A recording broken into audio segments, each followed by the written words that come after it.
एक बार भगवान के सेवक ने भगवान से कहा, आप सारा दिन मूर्ति बनकर खड़े रहते हैं, आज आपकी जगह मैं आपका रूप धारण कर लूंगा और आप आराम से घूम आओ।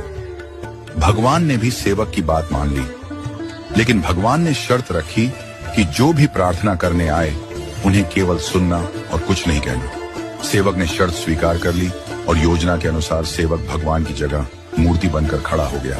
पहला व्यक्ति जो मंदिर में आया वह एक व्यापारी था।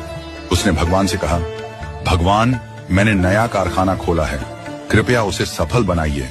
व्यापारी माथा टेकता है और तभी उसका बटुआ गिर जाता है। वह बटुआ गिराकर बिना देखे चला जाता है।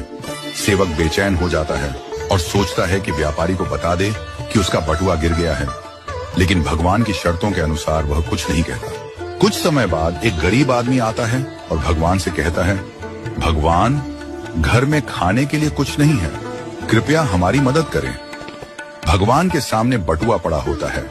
वह गरीब आदमी भगवान का धन्यवाद करता है और बटुआ उठाकर चला जाता है। फिर एक नाविक आता है और कहता है, भगवान, मैं 15 दिनों के लिए समुद्र की यात्रा पर जा रहा हूँ, कृपया मेरी यात्रा में कोई समस्या ना हो।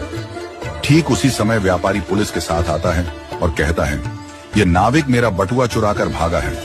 पुलिस नाविक को पकड़ कर ले जाती है।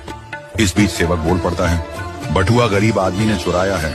इसके बाद गरीब आदमी को पकड़कर जेल भेज दिया जाता है। रात को भगवान लौटते हैं और सेवक खुशी खुशी पूरा किस्सा सुनाता है। भगवान मुस्कुराते हुए कहते हैं, तुमने किसी का भला नहीं किया बल्कि सब कुछ बिगाड़ दिया। वे आगे कहते हैं, व्यापारी का बटुआ गिरना कोई बड़ा नुकसान नहीं था, वह गलत धंधा करता है, और अगर उसका बटुआ गरीब आदमी को मिल जाता तो उसके बच्चों को भोजन मिलता और उसकी परेशानियां दूर हो जाती। भगवान ने कहा, नाविक जिस यात्रा पर जा रहा था वहां एक तूफान आने वाला था। अगर वह जेल में होता तो उसकी जान बच जाती और उसकी पत्नी विधवा होने से बच जाती। भगवान ने यह भी कहा, कभी कभी जीवन में हमें समस्याएं आती हैं और हम सोचते हैं कि यह हमारे साथ ही क्यों हुआ, लेकिन हमें समझना चाहिए कि इसके पीछे भगवान की योजना होती है। भगवान ने हमें यह सिखाया कि जो भी होता है वह हमेशा अच्छे के लिए होता है, भले ही हमें वह समझ में ना आए। इस कहानी से यह शिक्षा मिलती है कि हमें भगवान पर विश्वास रखना चाहिए और जो भी घटनाएं घटित होती हैं उन्हें अच्छे के लिए मानकर स्वीकार करना चाहिए।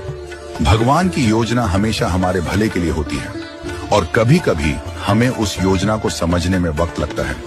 हमें हमेशा यह मानकर चलना चाहिए कि जो भी होता है वह हमारे भले के लिए ही होता है और हमें उसमें भगवान की मर्जी को स्वीकार करना चाहिए।